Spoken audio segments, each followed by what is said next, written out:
This is the Honourable Member's inaugural speech. I give the call to the Honourable Stephen Pratt. President, may I begin by acknowledging the Whadjuk Noongar people, the traditional custodians of the land on which we meet today, and pay my respects to their elders past, present and emerging. I extend that respect to Aboriginal and Torres Strait Islander peoples here today. I'm proud to be a part of this Legislative Council that has already created an important moment in history with the election of the Honourable Rosie Sahana, and I look forward to working closely with her into the future. I've also learnt today that we have the first Serbian-born person elected to the WA Parliament. Congratulations, Honourable Clara Andrich. President, I congratulate you on your election to the position of President in the Legislative Council. I know that you will fulfil the role with the respect, dignity and authority that it requires. I feel incredibly lucky to have worked closely with you over the past 4 years in the Minister for Health and Mental Health office. Although you take on this new exciting role, I know that you will continue to have a focus on mental health along with the alcohol and other drugs sector.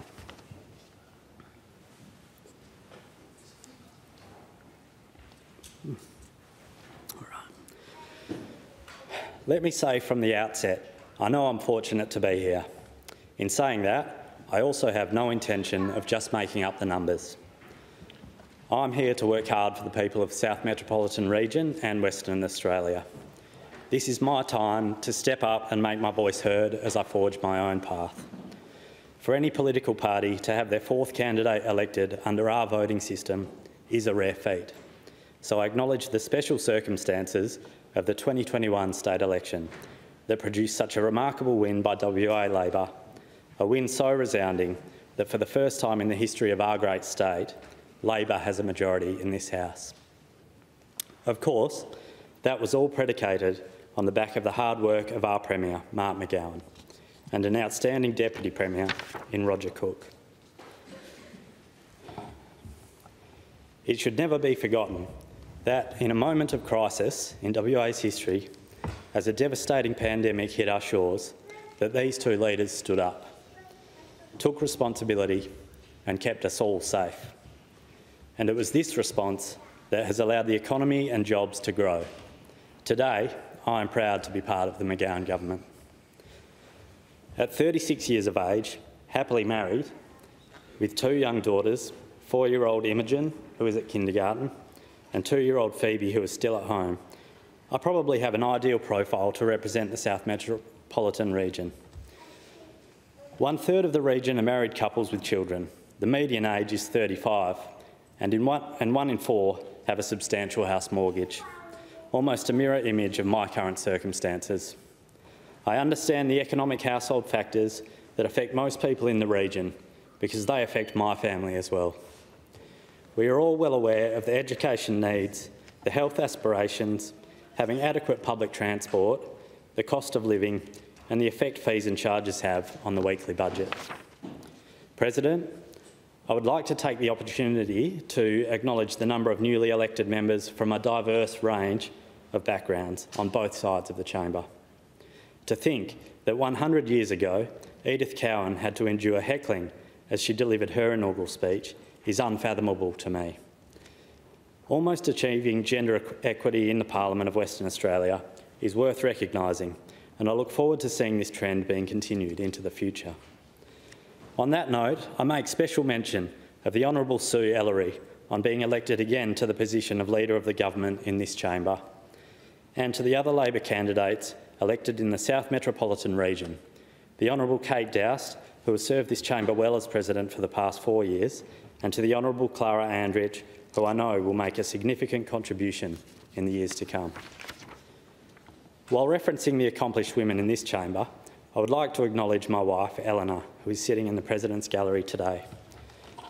A wife, mother, friend and colleague, she wears multiple hats at multiple times. She currently juggles looking after our 2 young daughters with part-time work as a media coordinator for the South Metropolitan Health Service, which includes Fiona Stanley Hospital, Fremantle Hospital and Rockingham General Hospital. Supported by her mass communication degree from Murdoch University, Eleanor's professional career spanned 16 years, starting as a trainee journalist at Network 10, where she spent several years in the Perth broadcast media industry before making the move to corporate communications in the public service. She has spent much of her time in the health sector, where she initially worked for the Child and Adolescent Health Service at Princess Margaret Hospital. She then went on to spend several years at the Department of Foreign Emergency Services, along with the Department of Lands, before making her return to WA Health. Eleanor is constantly striving to tell people's stories and genuinely make a difference. With her commitment and tenacity, she is an incredible role model to our daughters. President, politics has been a big part of my life, thanks to both my parents, Baden and Cheryl.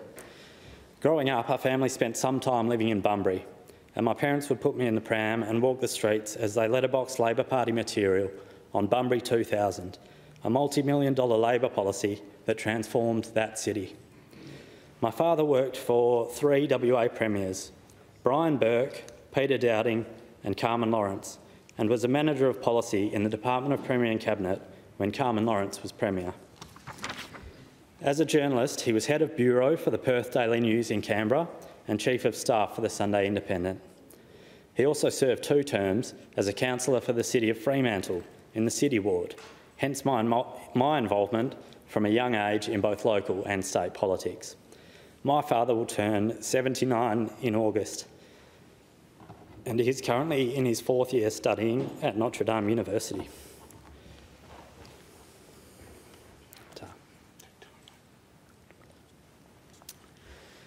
Mum worked briefly in journalism as well, after completing an arts degree at the University of Western Australia. Beginning with a cadetship at the Sunday Independent, which is where my parents met, she also spent some time at the Mandurah Advertiser. My mother has had a varied career, initially working in special education, then turning to school chaplaincy prior to the completion of a Master's in counselling. She also worked part-time as a research officer for Jim McGinty, the former member for Fremantle. It was an unpredictable transition from electorate office to St Patrick's Homeless Centre, where Mum worked as a frontline emergency relief officer charged with the task of finding shelter for homeless people, as well as overseeing crisis accommodation for homeless men. Over the last 12 years, she has focused on addiction and trauma counselling at Fresh Start Recovery Program, as well as building up her own private practice, specialising in the treatment of trauma and PTSD. A central figure in my life growing up was my granddad, Frank Everett.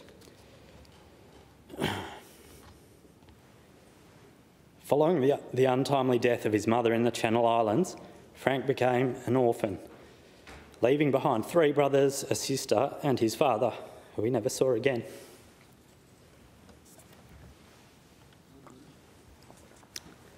He spent 5 years at Fairbridge Farm School in Pinjarra, where he learned the importance and value of a hard day's work. He had led an itinerant life, travelling the length and breadth of the state, working on cattle stations.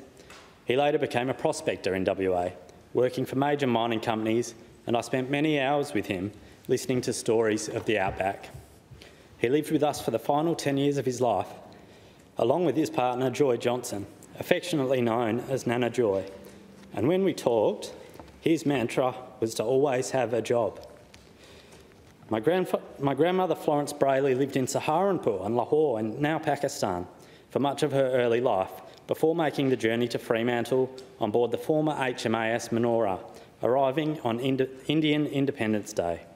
The voyage from all accounts was an incredibly challenging one, leaving behind lifelong friends and a beloved country in the grip of religious and political turmoil. Sadly, I never had the opportunity to meet Florence or my father's parents, Cliff and Doris. President, believing in Labor values and voting for Labor runs deep in my family, including my in-laws, Robin and Gary Kane. As students at the University of Western Australia, at the time of the Vietnam War, they marched against Australia's involvement and the practice of conscription, and were advocates for a free tertiary education and universal health care. They also handed out how-to-vote cards in Kim Beazley's seniors electorate in the 1972 federal election, which saw Australia pull out of Vietnam and the introduction of the Tertiary Education Assistance Scheme and Medicare. Following her passion for public education and inspired by her father, Donald Kay, who taught at Como Senior High School for many years, Robin became a secondary school teacher of English and literature. Her first appointment was to Rockingham High School, followed 2 years later with a transfer to Linwood High School. On her return from maternity leave, she taught at Hollywood High School until its closure. She was a member of the inaugural staff at Shenton College until her retirement in 2016, with her teaching career spanning 40 years across the public education system. Reflecting on my family, I look back fondly at my childhood growing up in Fremantle with my parents, along with my brother Clifton, my older half-sisters Nicole and Saravi. My early education began at the North Fremantle Primary School, where former Labor Premier, the late John Tonkin, taught. In my youth, I wanted to be an AFL footballer. When the Fremantle Football Club was established, I regularly attended Dockers training sessions at Fremantle Oval, collecting footballs and running water. I joined the mighty North Fremantle Football Club as a teenager, where I played 85 games. I really didn't have a choice. My dad is a double life member of the club and a life member of the Perth Football League.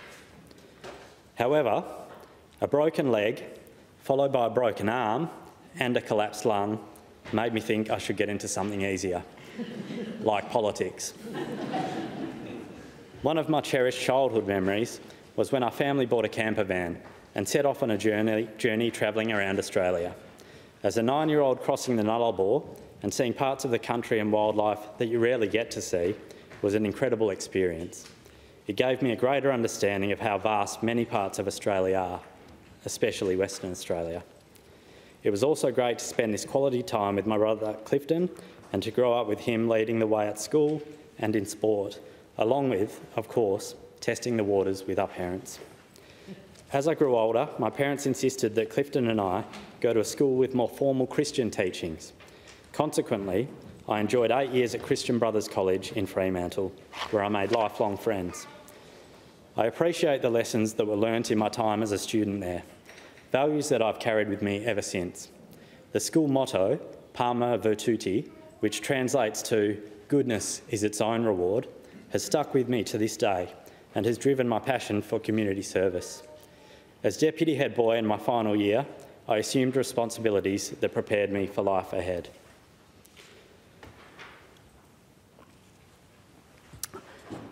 After graduating from high school, we went on a family holiday to Europe. Unfortunately, 2 days into the trip, I found myself in hospital with a collapsed lung. I received the best of care in hospital in France, and then where I celebrated my 18th birthday. And then later, when my lung collapsed again, I required surgery at a hospital in Germany. A memorable trip, but not for the reasons we had hoped. Nevertheless, it was enough to convince me that I wanted to see more of the world once I was given a clean bill of health.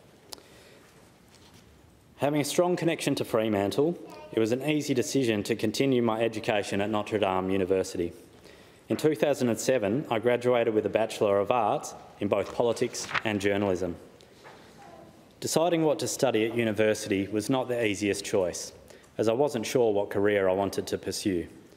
Naturally, wanting to follow in my parents' footsteps had some influence over the path I chose. So, with that in mind, my high school friend Kieran Cranny and I did what all young, energetic university students would do. We joined our local Labor branch. In 2007, the Coolbellup branch recruited 2 new members, the beginning of an enduring partnership with the party that would become central to my own professional journey. After graduating from university, I took a year off to travel overseas, which was an unforgettable experience for all the right reasons. I volunteered, worked and was a spectator at major world sporting events, the Rugby World Cup in France, the World Short Course Swimming Championships in Manchester, and finally, the Beijing Olympics. My tasks may have been minor, such as controlling the movements of photographers on the pool deck, but for a sports fanatic, it was centimetre perfect. I truly cherish my memories of Germany, where I spent the majority of my time overseas, and the friends that I made while I was living there. However, all holidays must come to an end, and that's when reality set in. Not only did I not have a job, I couldn't find one. That dreadful feeling you get in the pit of your stomach with little money in your pocket has stayed with me. That is why I'm so supportive of the McGowan government's plan for jobs. We must find work, smart work, for our future generations, and I will take great interest in the various jobs and skills centres across the South Metropolitan region. While contemplating my own future as a 24-year-old, it became clear in my mind that I wanted to get involved in politics. And it was not long after this that the Carpenter government called an early election. I made sure I was at the campaign launch, and it was at this event that I was introduced to Roger Cook.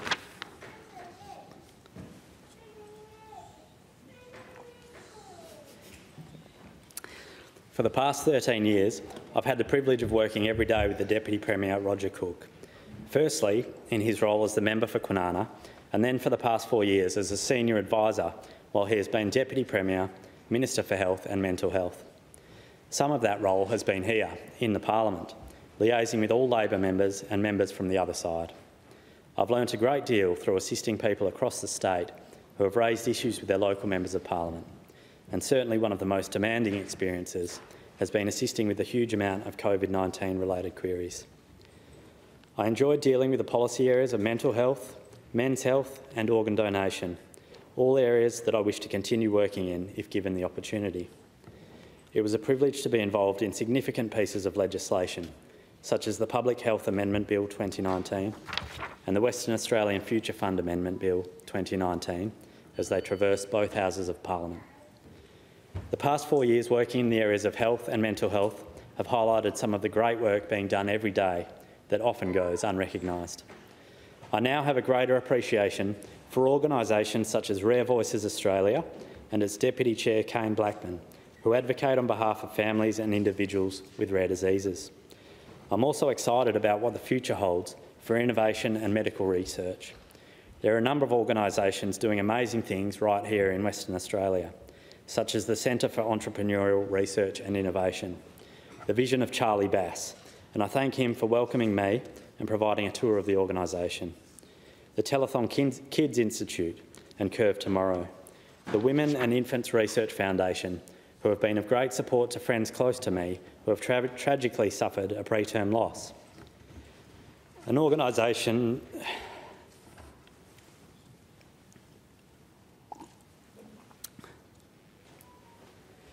that I look forward to working with, given that Ella and I experienced our own heartbreaking early pregnancy loss on our journey to starting a family.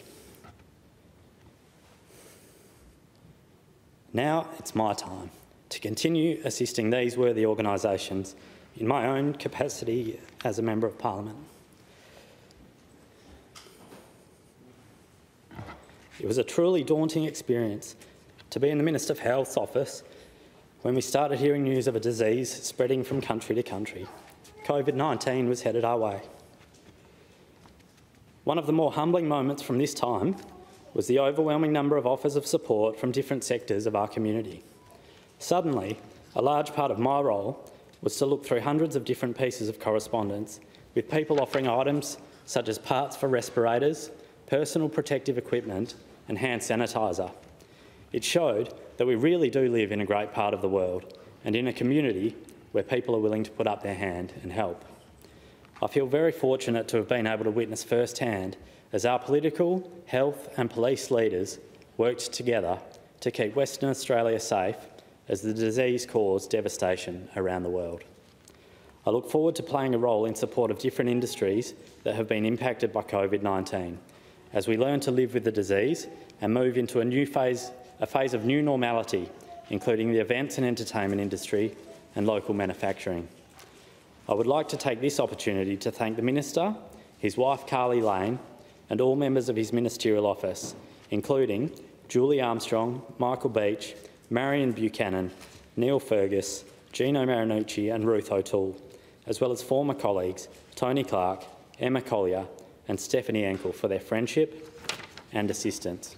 4 years that went by in a flash. It started with the issues relating to lead being found in the water at the new Perth Children's Hospital.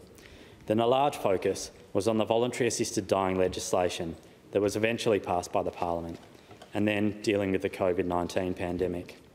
A Health Minister's office has a frenetic workload. You work long hours, and the success of the Minister in one of government's hardest portfolios is testament to the fact that his staff must play an important role. It was also a privilege to be Roger Cook's campaign manager in the 2013 and 2017 state elections, campaigns that saw him increase his vote each time, and most recently as his campaign director at the 2021 election. Following the first 3 years in Roger Cook's electorate office, I decided to throw my own hat in the ring in the local government election. I served the Cockburn community for 2 terms as a councillor elected in 2011 and re-elected in 2015 for the Central Ward. The City of Cockburn is a wonderful place, and many people have worked hard to make it a great community. I particularly thank the past and present members of both the Bibra Lake Residents Association and the Coolbalup Residents Association, including Greg Patterson, Jane Burnett, Katie Atwell and Pip Brennan for their work. Like many of them, I was right at the forefront of the campaign to save the Beelia wetlands. Apart from the environmental impact of bulldozing a road through wetlands, there was the important question of the impact on Aboriginal cultural heritage. I'm pleased that the McGowan government will include the wetlands in an A-class conservation reserve for the use of future generations. It was an honour to represent the local community for 8 years on Cockburn Council and to promote the interests of ratepayers, residents and small business. I learnt a lot from the Aboriginal Reference Group and being chair of the Grants and Donations Committee. Given the number of hours we allocated to the planning of the Aquatic and Recreation Centre in Cockburn Central, both here and interstate, it is refreshing to see the thousands of people now using that facility. It was also a highlight to work closely with the Fremantle Football Club, and I hope, along with many other devoted fans, that they can achieve premiership success in the near future. The people of Cockburn have a special place in my heart, and I will continue to do all that I can to assist them in the future. On that note, I thank the Cockburn Mayor, Logan Hallett, and his wife, Pat, for their kindness, advice and friendship over those years. Of special importance was also the help I received from Councillor Philip Eva and his wife, Michelle. Another Cockburn councillor who assisted me was the now member for Jandakot, Yasmin Barakai, who became a close friend, and I congratulate him on being appointed as Parliamentary Secretary to Minister Tony Booty. It is a pleasure to again be working together for our local communities. I extend my appreciation to the staff at the City of Cockburn for their assistance. I also acknowledge Stephen Kane, Stuart Downing, Don Green, Daniel Arndt and fellow councillors during my time there, Kevin Allen, Bart Hoohan, Lara Kirkwood, Val Oliver, the late Steve Patelli, Carol Reeve Folkes, Tony Romano, Michael Saparovich, Chantel Stone, Leanne Smith, Shimoni Tablanche and Lindsay Wetton. A group of people who, although we didn't always see eye to eye, it was clear that everyone around the table was passionate and committed to the community they represented. My time on council at the City of Cockburn showed me that local government most definitely plays a much bigger role than just roads, rates and rubbish. It builds communities, provides avenues for social inclusion for all members of society, and the expectations of its residents continue to grow daily. The City of Cockburn does a lot of these things very well.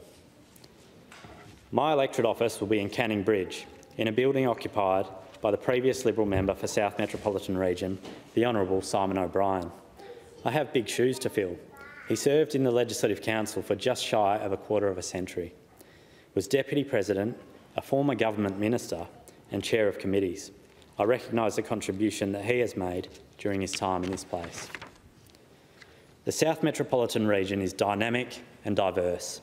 It has a huge area covering 15 lower house electorates, including Baldivis, Bateman, Bicton, Cannington, Cockburn, Fremantle, Jandakot, Kwinana, Riverton, Rockingham, Southern River, South Perth, Victoria Park, Warnbro and Willagee, all seats that are now held by Labor members of Parliament. I look forward to working with these members, the host of unions, local governments, small business groups, sporting and social clubs and key organisations such as the South West Group, a voluntary regional organisation that comprises 6 of the local government authorities across the South Metropolitan Region. More than a third of people living in the South Metropolitan Region today were born overseas, with the biggest increase coming from India, China, the Philippines and New Zealand. Of course, I'm familiar with big parts of the region, having grown up and studied in Fremantle, worked in Kwinana, lived and raised my family in Coolbellup, and as an elected member worked for 8 years across Coburn. I look forward to getting out and about to meet more local people.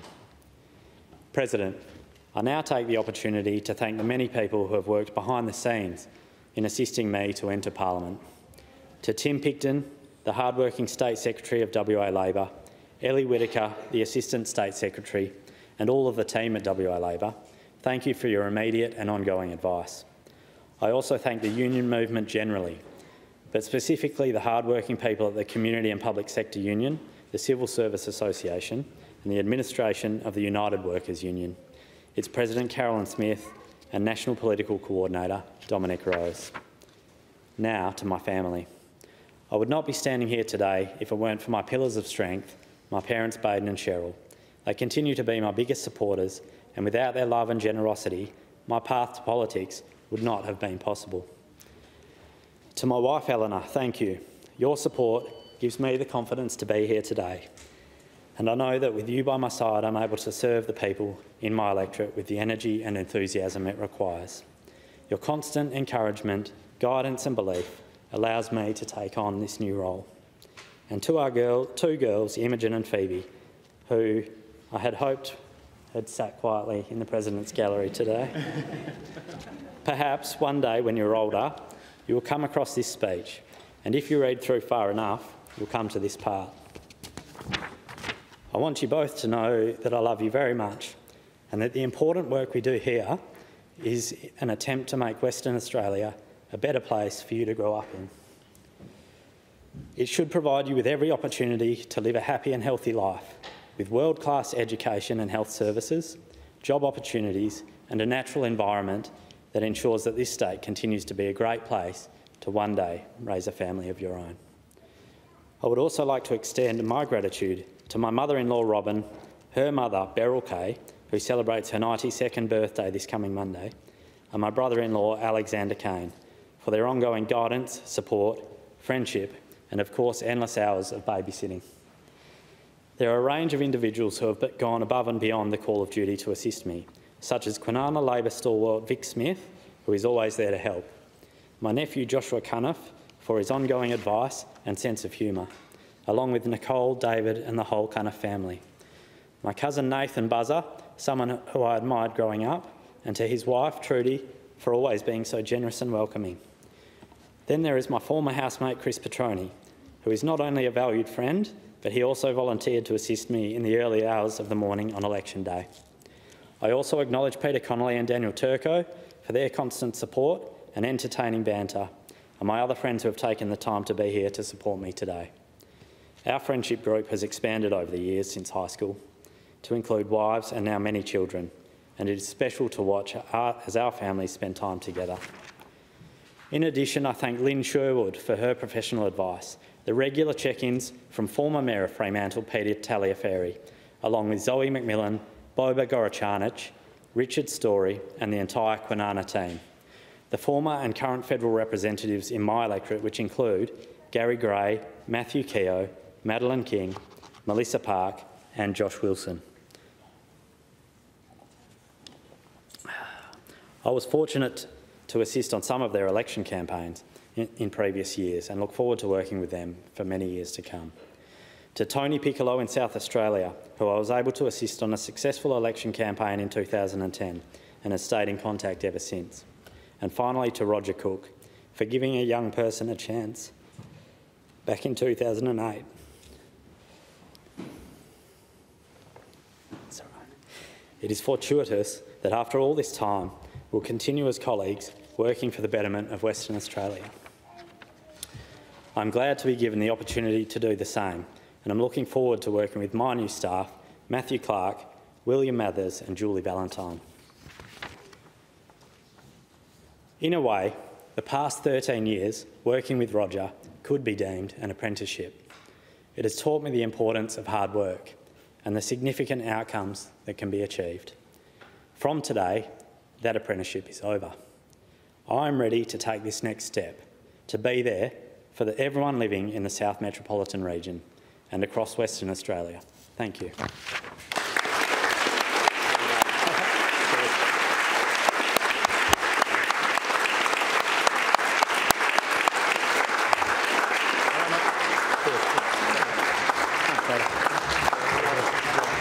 Steve.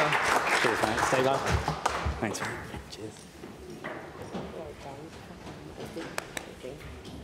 Hard work. Thank you. Yeah. Cheers.